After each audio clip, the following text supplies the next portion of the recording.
Pemirsa apa kabar? Semoga selalu dalam keadaan sehat ya. Kembali lagi di Hidup Sehat bersama saya Intan Somadina dan Dokter Haikal. Dokter Haikal, kok dokter kayaknya makin kece deh ya. Waduh, makasih Intan berkilau ya. Kita ya.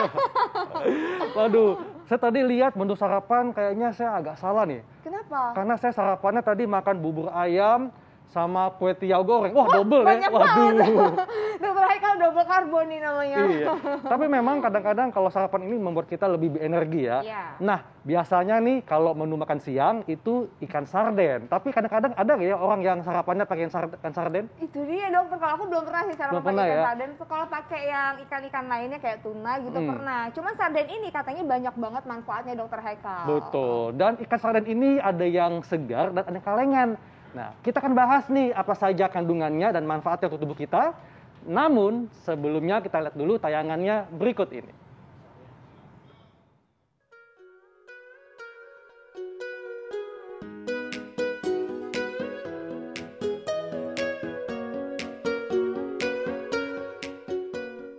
Pemirsa, pemerintah tak henti-hentinya menyerukan untuk mengkonsumsi ikan setidaknya 3 kali dalam seminggu untuk memenuhi kebutuhan nutrisi tubuh.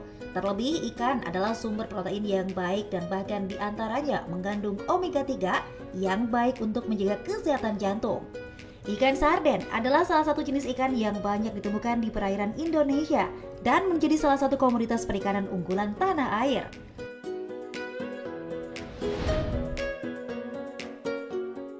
Pemirsa, tahukah Anda bila sarden tergolong ikan yang rapuh atau mudah hancur? Masyarakat banyak yang mengenal sarden sebagai ikan kalengan yang mudah diolah dengan cepat. Proses pengalengan membuat produk ini bisa bertahan lama sehingga tak masalah jika dikonsumsinya kapan saja. Selain bentuk kaleng, Anda juga bisa membeli ikan ini dalam kondisi segar dengan harga yang cukup terjangkau. Cita rasanya pun tak jauh berbeda dengan ikan tongkol.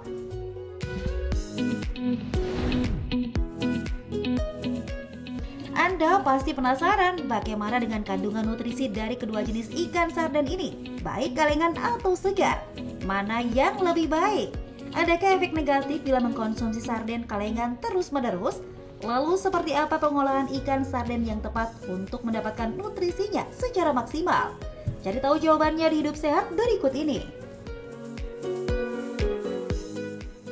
Nah, pasti penasaran kan apa saja kandungan nutrisi yang ada di ikan sarden? Karena ini banyak juga nih masyarakat yang mungkin mengkonsumsinya dalam bentuk kalengan ya.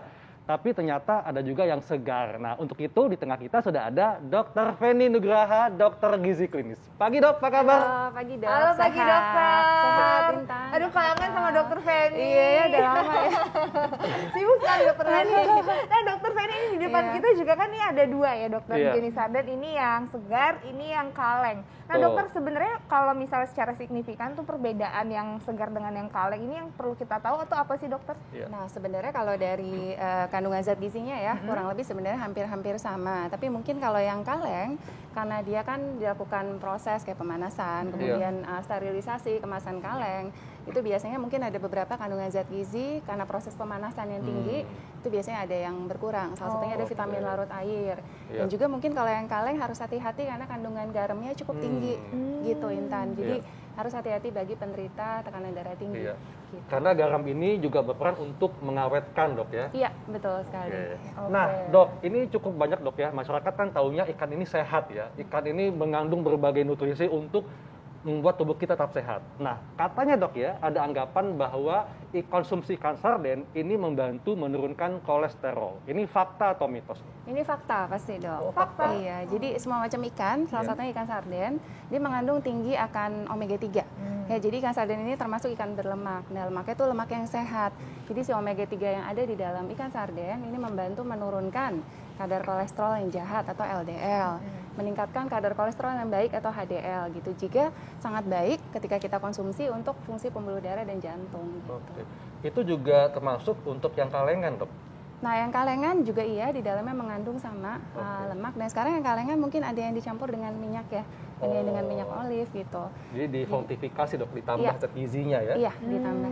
Jadi ada tambahannya ya. Nah dokter, ini fakta dan mitos berikutnya. Ini kandungan lemak sehat ikan sarden katanya dapat membantu mengendalikan kadar gula darah. Ini fakta atau mitos? Nah ini fakta, Intan. Fakta juga? Iya, jadi sebenarnya selain kandungan omega 3 yang ada pada ikan sarden, jadi di dalamnya juga mengandung yang namanya omega 9. Omega 9 itu termasuk ke dalam MUFA. Jadi MUFA ini mono unsaturated fatty acid, atau mungkin di Indonesia asam lemak rantai tak jenuh rantai tunggal. Di mana si omega 9 ini memang dia sangat baik untuk memperbaiki kerja dari insulin, Intan, sehingga membantu mengontrol kadar gula darah. Nah, Dok, ini kan dulu ketika Bu Susi jadi Menteri Kelautan selalu mengingatkan bahwa kalau nggak makan ikan akan ditenggelamkan ya. Soalnya katanya nih Dok ya, kalau makan ikan sarden ini bisa meningkatkan fungsi otak. Ini fakta atau mitos? Ini fakta, Dok. Iya, ini terkait tadi kandungan omega 3. Jadi di dalamnya ada EPA dan DHA ya. Mungkin kita sudah tahu. Nah, ini sangat baik untuk nutrisi otak kita. Itu juga, jadi dia bisa membantu si EPA dan DHA ini meningkatkan kinerja dan juga fungsi dari otak, Dok, gitu.